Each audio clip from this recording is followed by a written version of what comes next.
Let's see.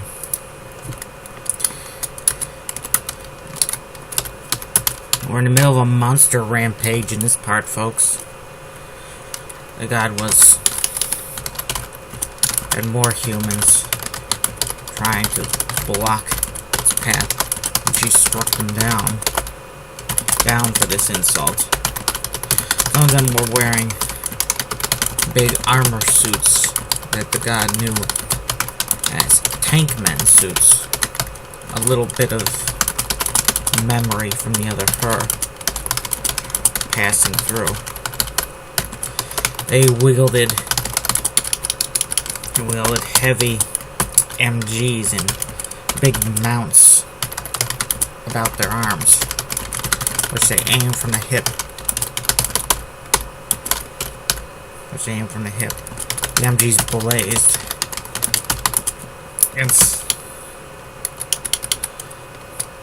despite having 4 powerful MGs at their disposal, the armored men couldn't hurt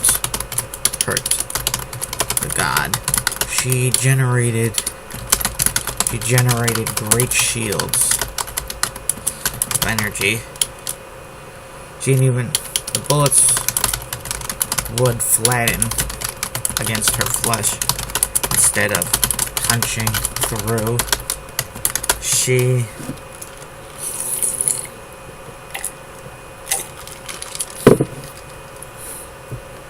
Brain feels a bit off today, folks. When your brain feels off, well, it sometimes makes writing a little difficult. I guess that's like when people have... No, not a stroke. Stroke isn't right. I wonder what a stroke feels like, but I wouldn't want to experience it, you know. I wonder if... I'm not even sure if it's painful or not. It seems like it'd be painful. It shuts down half your body sometimes, or even worse, leaves you, completely paralyzed. Mentally ill, all that stuff.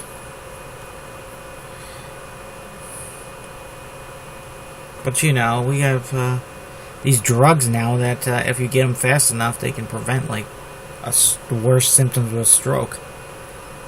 The problem is that strokes are hard to recognize, apparently. So, by the time you start showing the severe symptoms, it might already be too late, Like some kinds of poison, I guess. Let's see. Punching through. She generated energy shields that the enemy couldn't see. Except they could see the rounds flattening against the body, against the invisible shields, tumbling to the floor with the shells that bounced right off the god's muscular body. A few bullets came uncomfortably close to the god's eyes, bouncing off her brow. Off her saurian brow. With a growl, she put one arm up over her eyes, like she was merely blocking sunlight instead of 7.92 millimeter rounds. 7.62 millimeter, is that right? I think the Jade, I have them using German MG42s as well, in addition to most of their weapons, which are 6mm in caliber. They prefer a smaller caliber, like the Japanese and the Italians in World War II. Though, I think the Italians still had power. I think the Italian bullets were stronger. I think, interesting thing most people don't know, JFK was assassinated with an Italian rifle from Mussolini's army. John F. Kennedy, he served in Pacific, though. He never fought the Italians, as far as I know. Pretty sure the Italian Navy was mostly sunk by the time America entered the war. Anyway, like the Mediterranean was Allied territory, which must have made Mussolini pretty unhappy. Let's see what growl she put up her arm over. Let's see. The tank men seem to sense this as her weakening, and they started stomping towards her, almost moving in slow motion, like divers in those heavy suits deep at the bottom of the sea. Like that diving suit from that show. What was it called? The Terror? Yeah. That was a fine show. I heard they're bringing it back as an anthology kind of thing. More terror at sea kind of stories, I guess. There probably aren't enough stories set at sea, or on trains, or on planes. We need to diversify the settings a little bit, folks. And be sure to diversify your cast, because, you know, it's not a matter of political correctness for me, but I do like to have lots of different nationalities and peoples in my stories, you know. Especially when it comes to Europe and America, you know. Nation of immigrants and all that. And Europe, well, Europe is just like a powder keg of different nationalities. Let's see, let's see. The god fired off 2 great sword blade shaped energy blasts at the nearest tank man, which cut through his armor like it was air. There was little blood freed, but the god knew he tore up the man inside that armor terribly. He staggered forward briefly, then collapsed on his side. His side. The big black wounds in his armor, clearly visible. The god sensed that these armored men would have given other humans a run for their money. But to her, they were nothing. The god fired off more blasts and took down the other tank man in sight. How many tank men were there total? 2 in total? Some of them. 2 of them. I try to be specific when I mention some or few or many.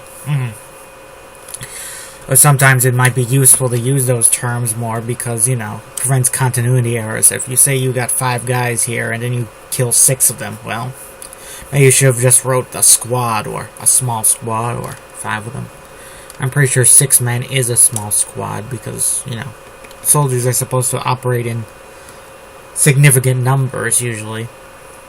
I mean, in fiction, 1 guy can conquer a fort by himself, but in real life, it's probably unheard of, probably.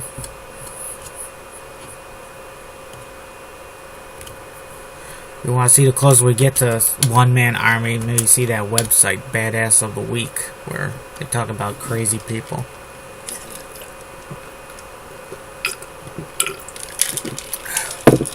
Throat scratchy, nose is runny. I don't know what's come over me. I got more blood than the other tank man's side. He fell backwards lazily, cracking the tile floor beneath him. Did I say concrete floor earlier? More beneath him. The god was capable of speaking.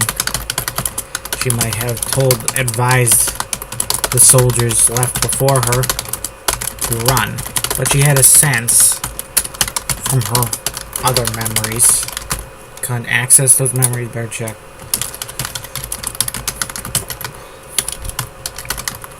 Characters with split personalities provide a lot of interesting possibilities. I know in real life there's debate if split personalities are actually a thing, but, you know, in fiction we're not we're not limited to such things. In fiction, anything can happen, so there could be people with two personalities in one body.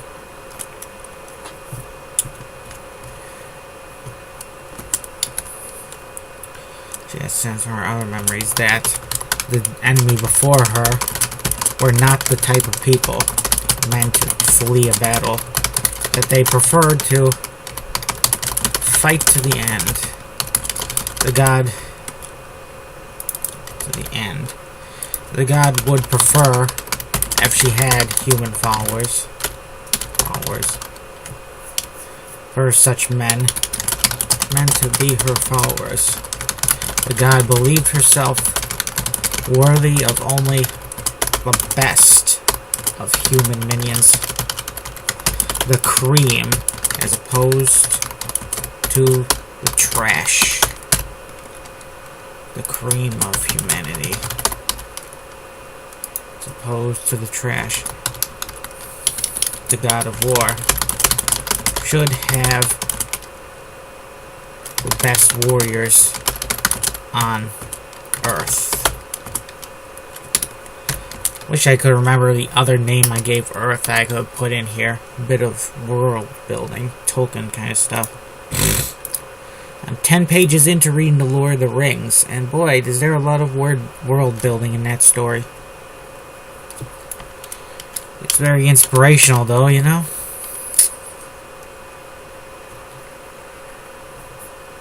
It shows me that there's hope for me yet. And people will tolerate all this crazy gaps for world building. There won't be someone screaming, "Get back to the story, get back to the main story, you stupid bastard." That kind of stuff. That's who I always imagine when I'm going on tangents.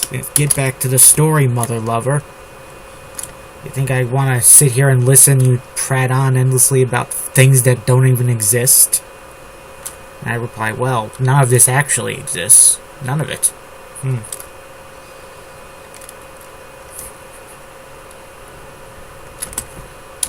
Let's see.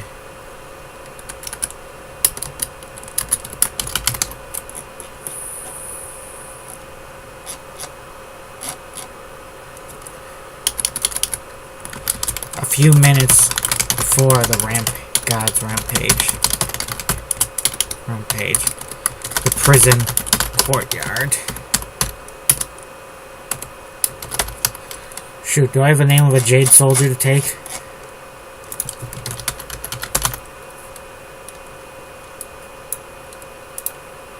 Watch it, the sword is poisoned. Yeah, it'll be about a million years before I get to that part of the outline. But that's fine. If every novel I write ends up longer than The Lord of the Rings, then what does it matter, right? These books are online, it's not like I'm killing a billion trees here. Let's see. Prison courtyard. Colonel. Captain Zumku Lin had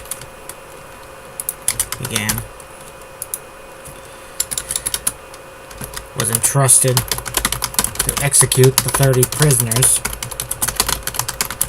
who had joined in the revolt, who had survived the revolt.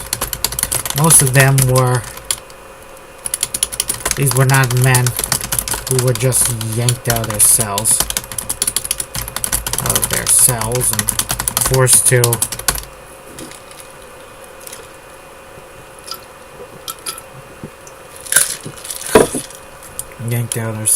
be added to some quota, execution quota.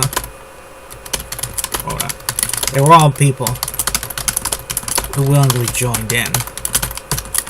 Captain Lin made sure that the handful of prisoners who were released but stayed and put in their cells were not executed, as an example to other prisoners, that there would be mercy. But the Jade were capable of mercy. Captain Lin was not of a warrior family. His father had owned a soap company, quite a profitable one. Before it was older than jade industrialization nation, circa 0030.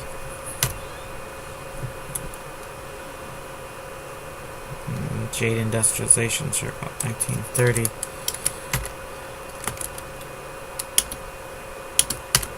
When did the warlord end? 33. I'm not sure when I had it end. It wasn't that easy to run a factory before industrialization. But with soap, Lin's soap was always of the highest quality, made with the finest ingredients, and it was made, and it got the endorsement of the Jade Empress before her death.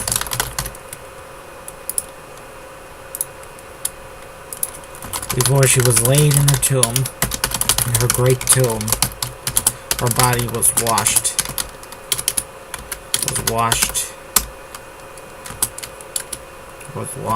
in Lin's soap,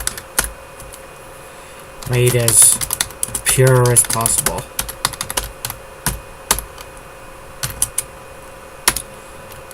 Captain Lin was glad the beloved Empress went into the next world clean. The Lin Company had 3 factories now.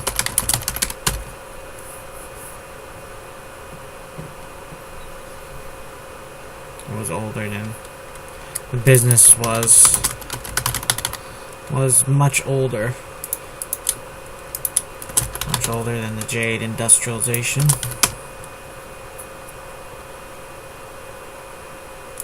program. It was around long before the Jade Nation was industrialized, with the industrialization program beginning in 0030. Let's see, 3 factories now. Lynn sometimes wondered if they were converted into arms factory. And nobody back home told him. Well, Lynn knew plenty of jade. Badly needed soap.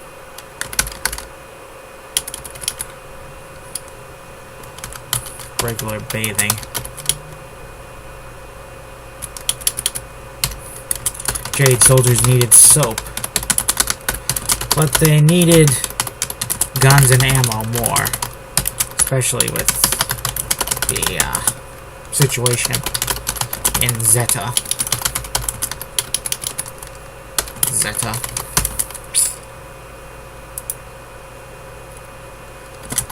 I write soup instead of soap, you know? It's kind of ridiculous, 2 words that are that similar. Soap and soup. Drives me mad. Maybe some soup would be good for dinner tonight. Not fancy soup, just like a noodle bowl. With some chicken. Cooked chicken tossed in for good measure. Not cooked in a frying pan, but you know. I have one of those cans. Let's see. Captain Lin didn't have a member of his family in the army. It was just him. His brother failed even the militia physical. So even if things got extremely desperate back home, he wouldn't even be called up or militia service. He was unworthy of being cannon fodder, at least in the eyes of the state.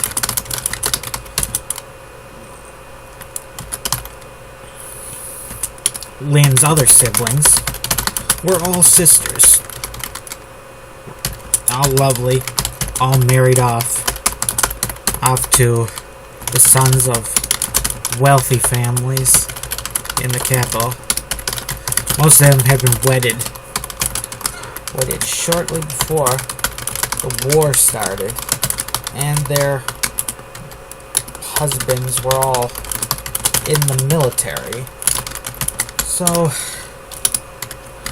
it had been years since many of them seen their husbands. Lyndon, none of them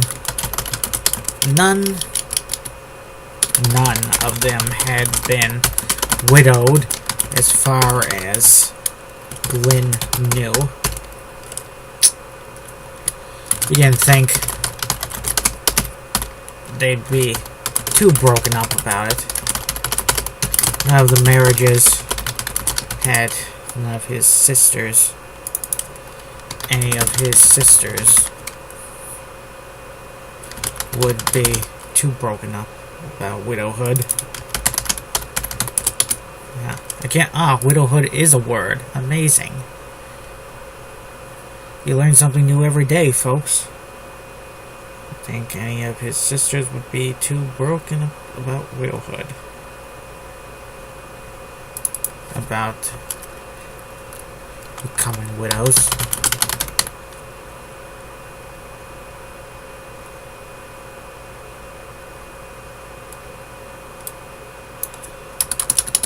He doubted they'd care much. They all became widows. Sisters would care much if they all became widows. I don't know why this sentence is giving me the brain herp. Sometimes you just come across a word and it's like a brick wall in your path and you can't just keep running into it. It's like, ugh.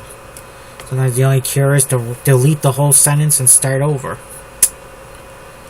Guys, says they care much now. None of the marriages of them had spent.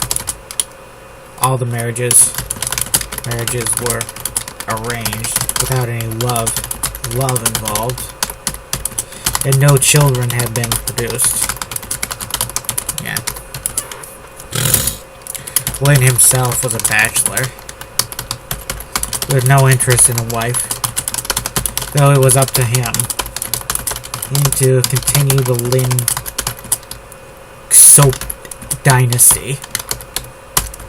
Perhaps I shall write a whole novel about the Lynn soap dynasty, about the various types of soap they produce, from the bath oils, the quality ingredients, the pig fat, whatever. At the moment, Lynn was more concerned about a military legacy. He had served in the 1-month war right from the start, but he didn't see much combat. Usually when he and his comrades passed through an area, it was just a matter of mopping up stragglers. Often they never saw a living enemy. Just stacks of destroyed vehicles and corpses. Armed corpses. Like some army of demons had stormed through, cutting down all in their path. Okay, folks, on that note, we'll sign off here. Have a nice day. Gesundheit.